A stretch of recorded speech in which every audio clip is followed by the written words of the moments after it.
Hi guys, welcome back to my YouTube channel Self Make Learner. In previous video मैंने discuss करा था API gateway के बारे में और उसको इम्प्लीमेंट करा था यूजिंग स्प्रिंग क्लाउड गेटवे।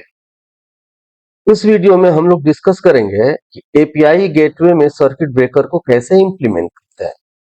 इसके लिए मैंने जो पिछले वीडियो में जो कोड बेस लिया था जब एपीआई गेटवे इम्प्लीमेंट कर रहा था, सेम उसी कोड बेस को लिया है।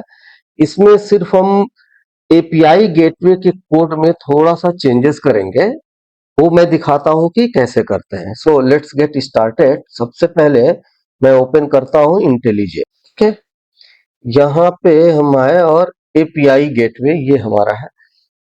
To save some time I already did all the changes, right, and I am going to explain each and everything whatever is needed to implement the circuit breaker pattern in API gateway।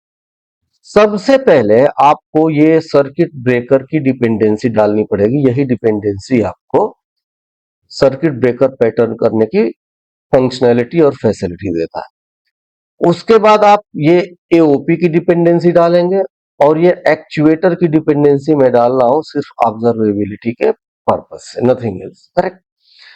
जब ये तीन dependency हम pom.xml में डाल लेंगे, उसके बाद हम आएंगे application.yml में।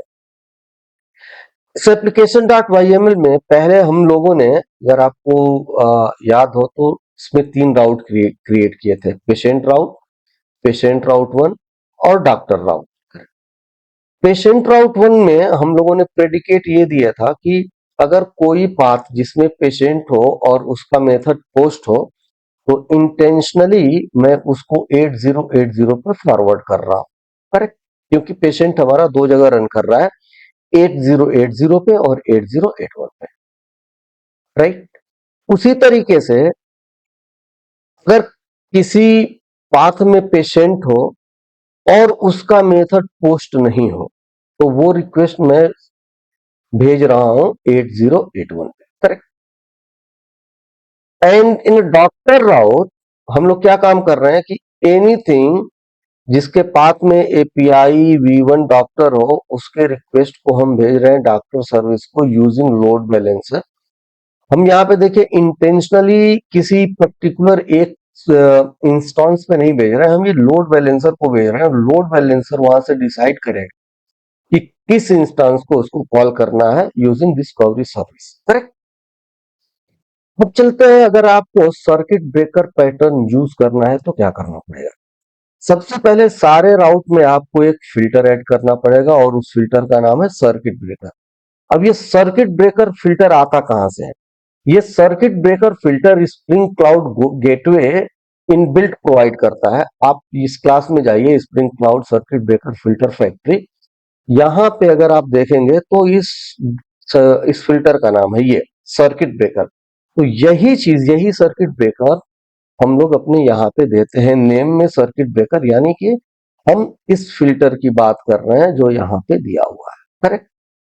तो एक चीज और मैं आपको बता दूं, आप जब भी अपना कोई फिल्टर लिखना चाहते हैं, आप अपना भी लिख सकते हैं। उसके लिए आपको ये क्लास एक्सटेंड करनी पड़ती है, एब्स्ट्रैक्ट गेटवे फिल्टर फैक्ट्री, और उसमें एक कॉन्फ़िगरेशन देना पड़ता है।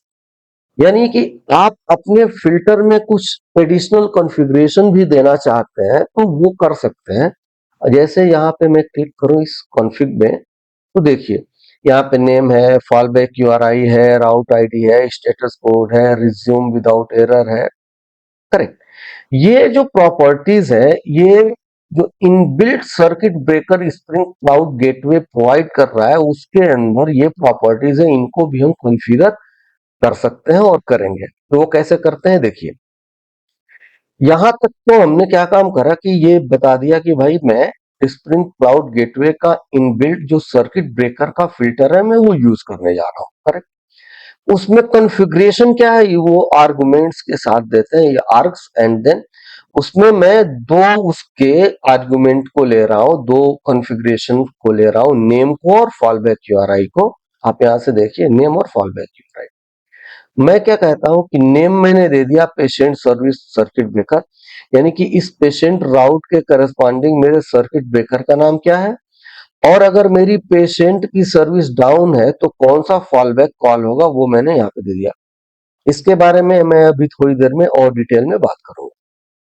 सिमिलरली मैं इस राउट में आता हूं, राउट 1 में, और सेम काम। नेम मैंने दे दिया फिल्टर का कि मैं सर्किट ब्रेकर फिल्टर यूज कर रहा हूं। नेम वही है, सर्किट ब्रेकर का नाम, और ये फॉल बैक यूआरआई भी सेम है क्योंकि ये दोनों राउट रिलेटेड है आपके पेशेंट सर्विस से। करेक्ट। सिमिलरली मैं डॉक्टर राउट पे आता हूं और यहाँ पे भी मैं इंप्लीमेंट करता हूँ फिल्टर। यहाँ पे भी मैं सेम फिल्टर का नाम यूज करूंगा, circuit breaker which is provided by spring cloud gateway, right. यहाँ पे मैं कहता हूं कि मेरा जो सर्किट ब्रेकर का नाम होगा वो डॉक्टर सर्विस सर्किट ब्रेकर होगा। और जब डॉक्टर की सर्विस डाउन रहेगी तो इस फॉल बैक से हमारा रिस्पांस रिटर्न होगा, rather than calling the actual service. Correct. उसके बाद ये resiliency 4G circuit breaker configuration, ये डिफॉल्ट, और ये related to particular service, related to particular circuit breaker, ये पेशेंट सर्विस का है और ये डॉक्टर सर्विस का। इस तरीके से कॉन्फ़िगरेशन करने से क्या होता है कि पेशेंट सर्विस ये base config is equal to default कर दिया ना, तो इस डिफॉल्ट को इनहेरिट करता है। यानी कि अगर जो भी कॉमन प्रॉपर्टीज हैं जो दोनों में चाहिए उनको आप डिफॉल्ट में रख लीजिए, और जो इंडिविजुअल चाहिए किसी सर्विस के रिगार्डिंग, किसी मान लीजिए पेशेंट सर्विस में कुछ और प्रॉपर्टीज चाहिए या किसी इसकी किसी एक प्रॉपर्टी को ओवरराइड करना है तो आप इजीली कर सकते हैं। तो ये सारा डिटेल्स, ये इस प्रॉपर्टी का क्या नाम, क्या मतलब होता है, इसका क्यों यूज होता है, ये सारी डिटेल्स मैंने डिस्कस करा है मेरे सर्किट ब्रेकर पैटर्न के वीडियो में, राइट। अगर आपको यहाँ पे कोई भी कंफ्यूजन हो तो प्लीज मेरा वो पिछला वीडियो आप देख लीजिएगा, सारा डाउट क्लियर हो जाएगा। करेक्ट। तो यहां तक तो बात हो गई सिर्फ और सिर्फ कॉन्फ़िगरेशन की, और implementation of circuit breaker in API gateway is all about the configuration, nothing else. Correct. अब क्या है, ये मैंने कहा था कि मैं इसकी बात करता हूं, ये फॉल बैक यूआरआई में कहां से और कैसे काम करता है। इसके लिए हमको एक कंट्रोलर बनाना पड़ता है और उस कंट्रोलर में हमको इस तरीके का पाथ डिफाइन करना पड़ता है। आप देखिए मैंने यहाँ पे ये कंट्रोलर बना रखा है, ये fall back patient, fall back doctor. अगर पेशेंट की सर्विस डाउन होगी तो आपको यहाँ से रिस्पॉन्स मिलेगा, अगर डॉक्टर की सर्विस डाउन होगी या स्लो होगी तो आपको यहां से रिस्पॉन्स मिलेगा। ठीक। So that's all about the implementation purpose. I'm going to start the API gateway and we will test. So let's start it. और करेक्ट, मैंने बाकी और सर्विसेज ऑलरेडी स्टार्ट कर रखे हैं, डॉक्टर सर्विस, पेशेंट सर्विस और discovery service. Let's see. Correct. तो ये देखिए एपीआई गेटवे रजिस्टर हो गई, डॉक्टर सर्विस रजिस्टर होगी, पेशेंट सर्विस रजिस्टर हो गई। अब मैं एपीआई गेटवे के थ्रू यानी कि 2020 के थ्रू मैं डॉक्टर को और पेशेंट को बारी बारी से हिट करता हूँ। Let's see. ये देखिए मैंने बोला था कि अगर गेट मेथड होगा तो वो 8080 सॉरी 8081 पे जाएगा पेशेंट के, तो ये 8081 से आपको रिस्पांस मिल रहा है। सिमिलरली मैं अगर जिसको कॉपी करके यहाँ पे डॉक्टर के लिए पेस्ट करता हूँ और यहाँ पे मैंने एपीआई V1 डॉक्टर कर दिया, ये देखिए ये 7070 से रिस्पांस आया। दोबारा जब इसको रिफ्रेश करूंगा तो ये 7071 से आएगा क्योंकि इसमें हमने लोड बैलेंसर का यूज करा। देखिए 7071, अगेन 7070, 7071।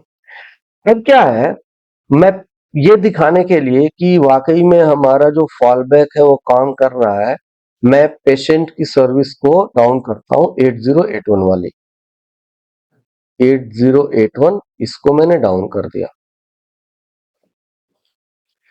और रिफ्रेश करता हूं। ये देखिए patient service down, getting response from fall. Correct. Now again I am going to up it and will see what is happening. Will see. ये देखिए अब एक्चुअल सर्विस से हमारा रिस्पॉन्स आने लगा। सिमिलरली अभी क्या है, यहाँ पे मुझको दोनों से मिल रहा है। मैं क्या काम कर रहा हूँ, डॉक्टर की सर्विस को 7071 को मैं स्टॉप कर देता हूँ। Now let's see, doctor service down, getting response from fallback. अब आप यहाँ पे कहेंगे कि मैंने तो लोड बैलेंसर का यूज करा है, डिस्कवरी सर्विस का यूज करा है, दो इंस्टेंस मैंने डॉक्टर के बनाए, एक को अगर जो डाउन कर दिया तो मेरी रिक्वेस्ट तो दूसरे इंस्टेंस पे जानी चाहिए। 100% करेक्ट है।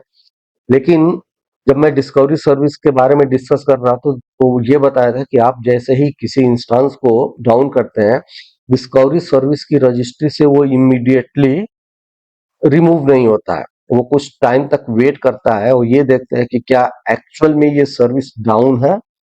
वो एक थ्रेशोल्ड होता है, उस टाइम तक देखता है। उसके बाद वो अपने यहाँ से रजिस्ट्री से रिमूव करता है।